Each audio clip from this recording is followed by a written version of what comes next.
This is video 4 out of 28, and in this video session we will cover selection statement in Python using if, else, and the learning outcome of this video is to understand decision making using if, and else. Second learning outcome is write correct condition using a relational and logical operator. You will use a relational operator like less than equal to, greater than equal to, and logical operator, that is and, or, and not. Third is use selection in real PBA program, menu, choices, validation, and ranges. I will show you some exam related questions. Number fourth is avoid common mistakes in selection statements. What is selection? Selection means choosing one option from multiple choices. If you have multiple choices and you have to select only one of them, then you will use selection. For example, if you want to show pass and fail, अगर आप pass और fail show करना चाहते हैं तो then you have to define one criteria. On which basis do you want to show pass and on which basis you want to show to fail? For example, if marks are greater than equal to 40, then you want to display pass, otherwise you want to display fail. Mean you have a criteria. If a condition is true, execute that block. हम क्या करेंगे? We will use a condition using if statement, and if that condition will be true, then the block following of that if statement will be executed. Otherwise, it will ignore that part of the code. Second one is if condition is false, check the next condition, then it will move to the next condition. If you have written next condition, it will check to the next condition. If no condition is true, execute else statement. Then else statement will be executed. And one important thing is that if you are using if, elif, and else, then only one block will be executed. For example, if you have if statement, you are writing if statement, then here you are checking condition 1. If that condition 1 is true, then the statement 1 will be executed. Okay. If the first condition will false, then it will check another condition by using el and if. If they will check the condition number 2, and if the given condition is true, then statement 2 will be executed. If that condition also false, then it will move to check the third condition, then fourth condition, fifth condition. At the last, it will execute it else statement, that is statement n, suppose. Okay तो ये ऐसे काम करता है. पहले क्या check करेगा? पहले ये पहली कंडीशन को चेक करेगा. अगर कंडीशन ट्रू होगी तो स्टेटमेंट 1 को एग्जीक्यूट करेगा. अगर वो कंडीशन फॉल्स होगी, first condition, then it will move to the second condition. It will check whether second condition is true, then it will execute second condition, and so on it will check. तो इससे क्या मिला? ये देखिए, if condition is true, execute that block. जो की idea जो मैं आपको बताना चाहता हूं, की आइडिया, इसमें सिर्फ एक स्टेटमेंट चलेगी. या तो फिर ये स्टेटमेंट चलेगी, अगर ये नहीं चलेगी तो फिर ये स्टेटमेंट चलेगी, अगर ये नहीं चलेगी तो थर्ड वन चलेगी. ठीक है. और अगर इनमें से कोई भी नहीं चलेगी तो लास्ट वाली एल्स चलेगी. ठीक है. तो इसमें की आइडिया बताने का मकसद ये था कि only one block of the statement will be executed. Next is about syntax. Syntax mean how to write in if statement. Means कि इफ स्टेटमेंट को लिखने का तरीका क्या है. क्या लिखेंगे हम? सबसे पहले हम लिखेंगे इफ, इसके बाद कंडीशन लिखेंगे. ठीक है. इसके बाद कोई स्टेटमेंट लिखेंगे, लेकिन याद रखें आपने इंडेंटेशन देनी है, टैब देना है. ठीक है. इंडेंटेशन ये मैंने दिया हुआ, ये टैब स्पेस देना, आपने स्पेस लाजमी देना. अगर स्पेस नहीं देंगे तो वो सिंटैक्स एरर आपको देगा. ठीक है.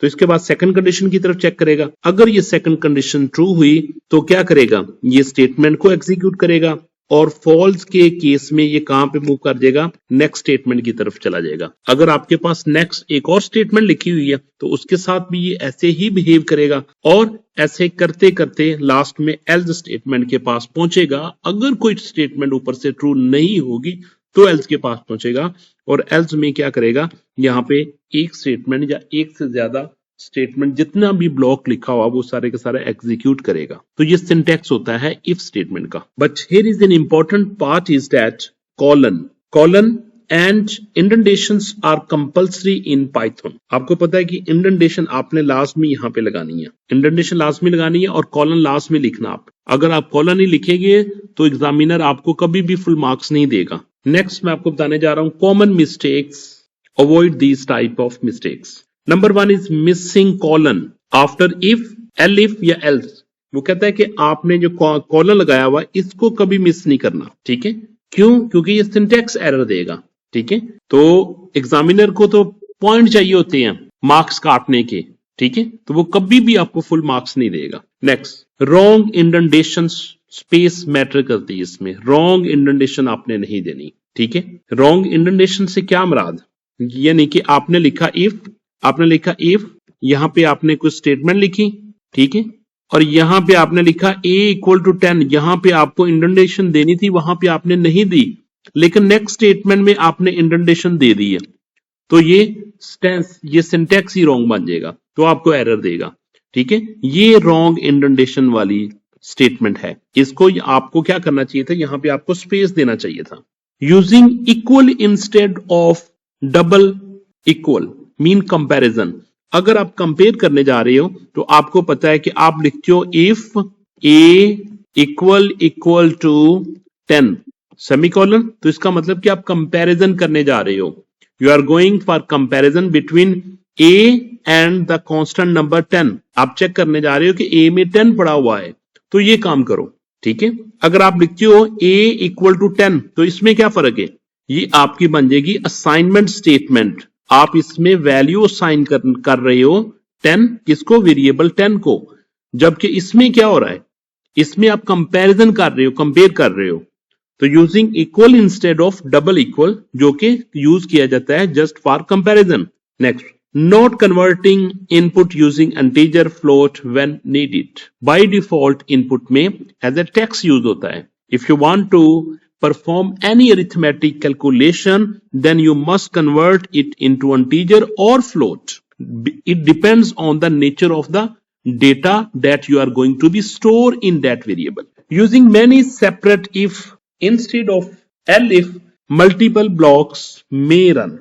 यहां पे ये फिफ्थ मिस्टेक क्या बता रहा, कह रहा है using many separate if instead of elif, ठीक है। वो कहता है कि आपने क्या करना है, बजाय कि आपने लिखना था if L if and else, इसकी बजाय आपने क्या लिख दिया, इसकी बजाय आपने लिखा इफ एल्स लिख दिया, फिर आपने इफ एल्स लिख दिया, फिर आपने इफ और एल्स लिख दिया। अब देखिए इसमें क्या फर्क आएगा, क्या बता सकते हैं, वीडियो को पास करके सोचे कि ऊपर वाले स्ट्रक्चर में और नीचे वाले स्ट्रक्चर में क्या फर्क आएगा। फर्क इसमें यह आएगा कि इस पूरे ब्लॉक में से क्या होगा कि सिर्फ एक ब्लॉक चलेगा, वन ब्लॉक एग्जीक्यूट होगा, कोई सा भी जिसकी कंडीशन ट्रू होगी। जबकि इसमें देखें, इसमें एक ब्लॉक आपके पास ये बनेगा, दूसरा ब्लॉक आपके पास ये बनेगा और तीसरा ब्लॉक आपके पास ये बनेगा, ठीक है। तो आपको देखना चाहिए कि आप क्या करने जा रहे हो। Next, comparing strings instead of numbers using 90 greater than 100 becomes true। अब देखिए यहां पे आप क्या करने जा रहे हो, यहां पे आप दो वैल्यू को कंपेयर करने जा रहे हैं। आपने लिखा 90 और इधर 100, लेकिन ये दोनों स्ट्रिंग है, ठीक है, तो वो ट्रू कर देगा। जबकि आपका मकसद क्या करने जा रहे हो, आप तो जस्ट कंपेयर कर रहे हो 90 और 100 को, तो वो कहेगा 90 बड़ा है 100 से, क्योंकि इसमें क्या वो चेक कर रहा है, इसमें वो अल्फाबेटिकली चेक करेगा, ठीक है, तो उस लिहाज से वो ट्रू है। तो आपने क्या करना है कि अगर वाकई है आप अल्फाबेटिकली चेक करने जा रहे हो तो फिर ठीक है, लेकिन 99% आप ये जब इस तरह की स्टेटमेंट लिखते हो तो आप जस्ट कंपेयर कर रहे हो एज ए नंबर, लेकिन आपने क्योंकि इंटीजर या फ्लोट में कन्वर्ट नहीं किया, तो इसलिए ये इस तरह की मिस्टेक्स आपके सामने आएगी। Next, for getting range validations marks should be 0 and 100। आप इसकी रेंज की वैलिडेशन नहीं लिखते, 0 से लेके जो 100 तक होने चाहिए, ठीक है। आप जब भी कोई परफॉर्म करने जाए तो आपको देखना कि आपको वैलिडेशन लगानी है या नहीं। यहां पे लिखा इफ मार्क्स लेस देन 0, यानी कि लेस देन 0 मीन माइनस, और ग्रेटर देन 100 यानी कि 101 102 हो तो इनवैलिड आए, ठीक है, तो ये इनवैलिड ही होना चाहिए, अदरवाइज वैलिड। अदरवाइज क्या होना चाहिए, वैलिड होना चाहिए। तो ये आप क्या चेक कर रहे हो, आप रेंज वैलिडेशन चेक कर रहे हो। This is very common in PBA. Clear? Example code for example, यहाँ पे एक एग्जाम्पल लिखी हुई है, मार्क्स मैंने इनपुट करवाए, ठीक है, इनपुट ली मैंने वेरिएबल मार्क्स में, एंटर मार्क्स 0 to 100, यहाँ पे लिखा हुआ इफ मार्क्स लेस देन 0 और मार्क्स ग्रेटर देन 100 तो प्रिंट क्या करे, इनवैलिड मार्क्स करे, ठीक है, क्योंकि लेस देन 0 और मार्क्स ग्रेटर देन 100, मैंने दरमियान में क्या यूज किया हुआ, और यूज किया हुआ, और क्या करता है कि एक भी कंडीशन ट्रू हो तो result will be true, else print valid marks. अगर इनमें से कोई भी कंडीशन ट्रू नहीं होगी तो क्या होगा, हमारे पास वैलिड मार्क्स होंगे,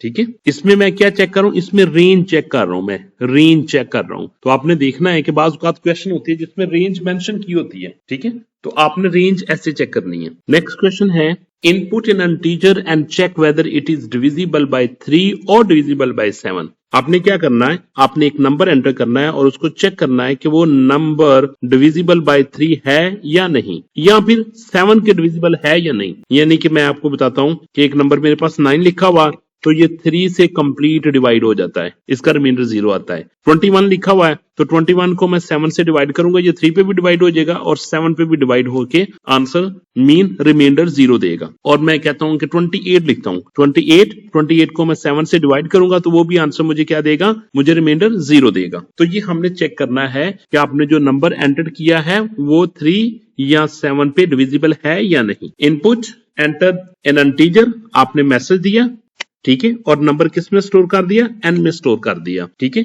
अब आप एन को चेक करने जा रहे हो, ठीक है।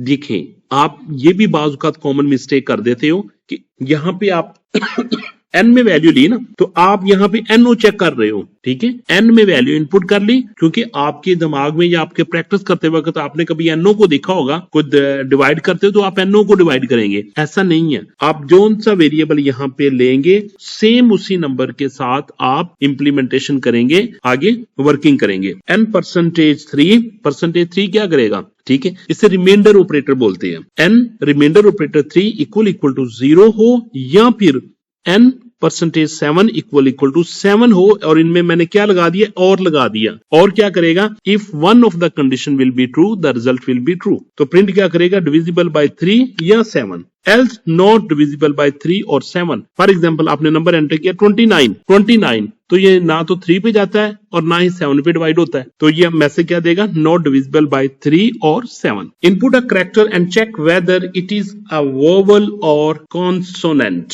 आपने चेक करना है कि ये वोवल है या कॉन्सोनेंट है। Assume input is single English letter, okay. Suppose हम देखते हैं सोल्यूशन इसका, हमने क्या किया, इनपुट एंटर अ लेटर। अब देखिए मैंने यहाँ पे इंटीजर क्यों नहीं यूज किया, मैंने इंटीजर या फ्लोट क्यों यूज नहीं किया, आपने मुझे बताना कमेंट में, ठीक है। इनपुट एंटर अ लेटर, मैंने लेटर लिया और लेटर के साथ ही मैंने इनपुट लेते वक्त इसको बाय डिफॉल्ट किस में कन्वर्ट कर लिया, लोअर में, ठीक है। अगर आप ए भी लिखेंगे तो इसकी वजह से ए स्टोर कर दिया जाएगा CH में, ठीक है। अगर आप कैपिटल बी भी लिखेंगे तो बी स्टोर कर दिया जाएगा वेरिएबल में, जो कि वेरिएबल CH है। इफ CH इक्वल टू ए, मैंने क्या लिखा कि करैक्टर या तो ए के इक्वल हो या डबल इक्वल लगाना है। ये देखिए, अगर आप लिखोगे ना CH इक्वल टू ए, ये देखिए याद रखना, आपने ये मिस्टेक नहीं करनी। CH इक्वल टू ए लिखेंगे तो इससे क्या होगा, वो चेक कर रहा है कि इसमें जो वैल्यू पड़ी हुई है और इसमें भी जो वैल्यू पड़ी हुई उसको कंपेयर करे। इसमें तो वैल्यू पड़ी हुई है सपोज ए, जबकि ए वो कह रहा है कि ए में वैल्यू कौन सी पड़ी हुई है, ए में कोई सा गार्बेज भी पड़ा होगा, ठीक है। आप चेक कर रहे हो ए में वैल्यू कौन सी पड़ी हुई है, आप वैल्यू के साथ चेक करने जा रहे हो। अगर आपने ए को इटसेल्फ चेक करना बजाते इसके खुद साथ, तो आपने फिर इसको डबल कोटेशन में लिखना पड़ेगा, ठीक है। इस तरीके से आपने सबको डबल कोटेशन में स्ट्रिंग में लिखना है। और CH इक्वल टू ई हो, CH equal to I, CH equal to O हो और यू हो। मैंने और लगाया हुआ, इनमें से कोई एक भी कंडीशन अगर ट्रू हो जाएगी तो आंसर क्या आएगा, print vowel else print consonant. Clear. Practice question number 3, input a number and check whether it lies in the range 10 to 50 inclusive. आपने एक नंबर गेट करना है और देखना है कि वो नंबर 10 से लेके 50 के दरमियान है, 10 और 50 को भी इंक्लूड करना है। तो इसके लिए हम क्या करेंगे, एन आपने लिखा float input enter a number.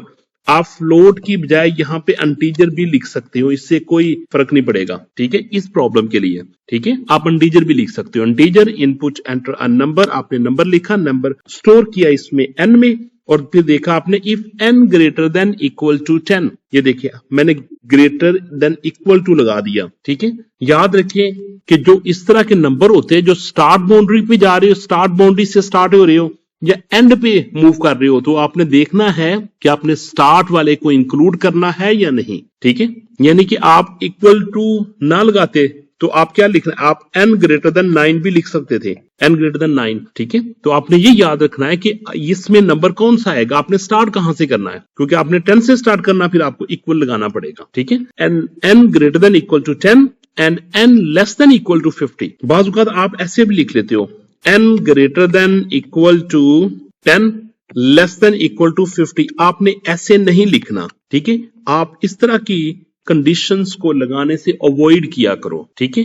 ये पाइथन में सम टाइम एग्जीक्यूट हो जाती है, लेकिन ये इससे लॉजिक आपकी खराब बंद हो जाती है। तो बेस्ट वे क्या होता है कि आपने जब भी कंडीशन लगानी है, ग्रेटर देन हो लेस देन हो, तो उनके दोनों तरफ वैल्यू लिखनी है, ठीक है। मींस इसमें ए लिखा हुआ है या एन लिखा हुआ है या कोई भी लिखा हुआ है, उधर भी वैल्यू या कोई नंबर लिखना है दोनों तरफ, क्योंकि ये बाइनरी ऑपरेटर होते हैं, ठीक है। तो आपने लिखा n greater than equal to 10 and n less than equal to 50, print in range 10 to 50 else out of range. Clear. Practice question number 4, electricity bill slab system 0 to 100 तक अगर आपके यूनिट हो तो आपने क्या करना, 0.5 पर यूनिट लिखना है, ठीक है। 101 से लेके 200 तक हो तो 1 पर यूनिट लेना है, अगर ग्रेटर देन 200 हो तो 2.0 पर यूनिट लेना है, और प्रिंट टोटल बिल आपने कैलकुलेट करना है। जी, हमने यूनिट्स लिए, integer as a type casting के तौर पर यूज किया, units equal to enter units consumed, आपने मैसेज दिया, यूनिट्स में स्टोर किया, यूनिट्स देखे, if unit less than equal to 100, ये आपने कंडीशन चेक की कि अगर लेस देन इक्वल टू 100, ये देखें मैंने इक्वल टू 100 कहा था तो आपने इक्वल लगा दिया, अगर मैंने कहा होता है कि 100 इंक्लूड नहीं होगा तो आपने इक्वल नहीं लगाना, इस बात पे आपने खासकर ध्यान देना। आपने bill equal to units time 0.5, elif unit less than equal to 200, अगर यूनिट्स की वैल्यू लेस देन और इक्वल टू 200 है तो देन कंज्यूम यूनिट्स टाइम्स 1.0 के साथ मल्टीप्लाई करे, एल्स बिल में क्या करे, यूनिट्स टाइम मल्टीप्लाई बाय 2 के साथ मल्टीप्लाई करे और बिल में स्टोर कर दे, then it show total bill equal to, ये आपने इसका लेबल लास्ट में शो करना है, total bill equal to bill, ठीक है। ये देखिए अगर आप डायरेक्ट बिल ही लिख देंगे तो इससे रॉन्ग नहीं होगा, वो आंसर आपको शो कर देगा, लेकिन एग्जामिनर बहुत कंजूस होते हैं, ठीक है। वो मार्क्स कोशिश करते हैं कि उनको वे चाहिए होता है मार्क्स को डिडक्ट करने के लिए, ठीक है। तो अगर आप टोटल बिल इस तरह लेबल लिखेंगे तो उनके पास कोई जवाब नहीं होगा कि वो आपके मार्क्स काट सके, लेकिन जब आप इस तरह की छोटी छोटी गलतियां करते हो ना तो एग्जामिनर तो पहले के मार्क्स काटने के लिए बैठा होता है, ठीक है। तो आपने इस तरीके से लिखेंगे तो कभी भी वो आपके मार्क्स नहीं काट सकता। Practice question number 5, input a day number 1 to 7 and display day name, आपने क्या करना, एक नंबर लिखना है और उसके कोरस्पॉन्डिंग आपने डे नंबर लिख देना है। फॉर एग्जाम्पल जैसा कि अगर 1 लिखेंगे तो सपोज ये मंडे शो कर दे, 2 लिखेंगे तो ट्यूसडे शो कर दे, 2 लिखेंगे तो ट्यूसडे शो कर दे, 3 लिखेंगे तो वेडनेसडे शो करे, 4, 5, 6 और 7, इसके अलावा कोई और नंबर लिखेगा तो इनवैलिड शो करेगा। The integer, input enter the number, input ली और इनपुट स्टोर कर लेगी वेरिएबल डी में। बाद में डी को मैं चेक करने जा रहा हूं, if d equal to 1 then Monday, d equal to 2 then Tuesday, 3 Wednesday, 4, 5, 6, 7, okay. Else में क्या इनवैलिड डे नंबर लिखेगा, यहां पे क्या कर देगा, इनवैलिड डे नंबर लिखेगा, अगर कोई भी डे मैच नहीं होगा तो वो इनवैलिड डे नंबर आपको देगा, ठीक है। तो इसमें भी अगर कोई आपको कंफ्यूजन हो तो please right me in comment. Practice question number 6, input 2 integer, if the second number is 0, print division not possible, otherwise print quotients A divided by B and remainder A percentage B। ये पहले आपने programme मैंने पहले आपको करके दिखाया था, आपने इसको खुद करना है और खुद देखना है। Practice question number 7, input basic salary and compute allowance, if salary greater than equal to 500 then allowances should be 20%, else allowance equal to 10%, print allowance and total salary। ठीक है, $500 की बात हो रही है। If salary greater than 500 then allowance should be this, else allowance equal to 10, print allowance and total salary. जी, हमने क्या लिया, हमने सैलरी में इनपुट ले ली बाय यूजिंग फ्लोट, और देखा if salary greater than equal to 500 है, फिर आपने इक्वल टू का देखना है कि इक्वल टू आपने लगाना है या नहीं। अकॉर्डिंग टू द क्वेश्चन इसमें ग्रेटर देन इक्वल टू आएगा। Allowance equal to salary times 0.20 means 20%, else allowance कितना मिलेगा, सैलरी टाइम्स 0.10। तो इसके बाद टोटल सैलरी में अलाउंस हम ऐड कर देंगे तो वो टोटल सैलरी बन जाएगी। तो प्रिंट करते वक्त हम क्या लिखेंगे, अलाउंस इक्वल टू, ये हमारा लेबल है और इसमें वैल्यू पड़ी हुई है, फिर टोटल सैलरी, ये लेबल है और टोटल में आंसर है हमारा। तो यहाँ पे क्या शो करेंगे, total. Next question number is quiz, why must we write elif not multiple if in range problems. आपने इसका मुझे आंसर देना है, वीडियो को पॉज करना है, थिंक करना है, और जो आप थिंक करेंगे then you have to write in comment. Number 1 answer मैं आपको देता हूं, L if ensure only one correct block runs। अगर आप L if लगाएंगे, L if लगाते जाएंगे तो उनमें से मल्टीपल ऑप्शन में से then you will get only one correct options according to the condition। Many separate if many may run more than one block and give wrong result। जैसा कि मैंने आपको प्रीवियस एक्सप्लेन कर चुका हूं, उस सूरत में आपको क्या करना पड़ेगा, उसके डिफरेंट ब्लॉक्स बन जाएंगे और उन ब्लॉक्स में से आंसर देगा। अगर आपने 3 ब्लॉक्स बनाएंगे वो तो आपके पास 3 आंसर आएंगे, ठीक है, जैसे मैंने प्रीवियस स्टार्टिंग वीडियो में एक्सप्लेन किया था। Summary and exam checklist, summary इसकी मैं बताने लगा हूं और एग्जाम में आपने क्या क्या चीजें चेक करनी है। Number 1 summary, use if for first condition, use L if for extra condition mean when you have more than 2 conditions। If you have only 2 conditions, just like pass and fail, you can use if and else। If you have more than 2 conditions, just like number is positive, number is negative, number is 0, mean 3 options, then you will use if, if and else। Use else as default। If no condition, if nothing condition will be true, then else statement will be executed without checking any condition। Number 4th point is always use correct colon and indentation। Exam checklist में क्या चीज check करेंगे, typecasting. ये typecasting में हर video में बताता हूं क्योंकि most of the students are doing this mistake. Correct operation used, correct operator use, correct operations, equal to, greater than equal to, less than equal to, percentage, and single slash means division in float। Correct indentation and output message is clear with label। अब quickly मैं आपको program run करके दिखाता हूँ। Program number 1 is divisible by 3 और 7। हमने input ली variable n में और चेक किया n% 3 इक्वल टू 0 और 7। अगर ये कंडीशन ट्रू होगी तो रिजल्ट शो करेगा डिविजिबल बाय 3 और 7, अदरवाइज शो करेगा नॉट डिविजिबल बाय 3 और 7। प्रोग्राम रन करते हैं। मैंने इनपुट दी 45, उसने कहा डिविजिबल बाय 3 और 7। Second program is about vowel और कॉन्सोनेंट। वोवल शो करेगा कि आपने जो करेक्ट एंटर किया है वो वोवल है या कॉन्सोनेंट। वोवल कौन सी होती है, जो ए ई आई ओ यू हो उसको हम वोवल कहते हैं, अदरवाइज वो कॉन्सोनेंट कहलाते हैं। तो हमने इनपुट ली किसमें, CH में, और CH को हमने वोवल के साथ कंपेयर कर दिया by using or लगाते, कंडीशन लगाते हुए। or means if any one of the condition will be true, result will be true, and in that case it will show vowel, otherwise it will show consonant। I'm going to run the program and I'm going to enter character A। जब मैं A लिखूंगा तो मुझे answer देगा vowel। अगर इसमें मैं enter करता हूं S लिखता हूं तो मुझे देगा वो consonant। S लिखा, result is consonant। Third program is about to check the range between 10 to 50। We are getting a number into variable x। Now I'm going to check what is in x। If x is greater than equal to 10 and x is less than equal to 50, तो मैंने क्या लगा दिया, basically I want to show the purpose of and how to check the range। Okay, if both condition will be true, then result will be in range 10 to 50, otherwise it will shows out of range। I'm going to run this program and I'm going to enter number 35। In case of 35, it will shows in range 10 to 50। If you are going to be enter more than 50, for example 65, then it will give you message out of range. Program number 4, calculate the electricity bill. How they will calculate the electricity bill? First, they are getting consumed units into variable units, and then they are checking what is in units and how they will calculate the bill according to the condition. Units greater than, units less than equal to 100, then multiply by 5, less than equal to 100, then multiply by 1, and less than, otherwise more than 200, it will multiply by 2, and they will calculate the bill, and the last they will shows the label plus answer of the bill.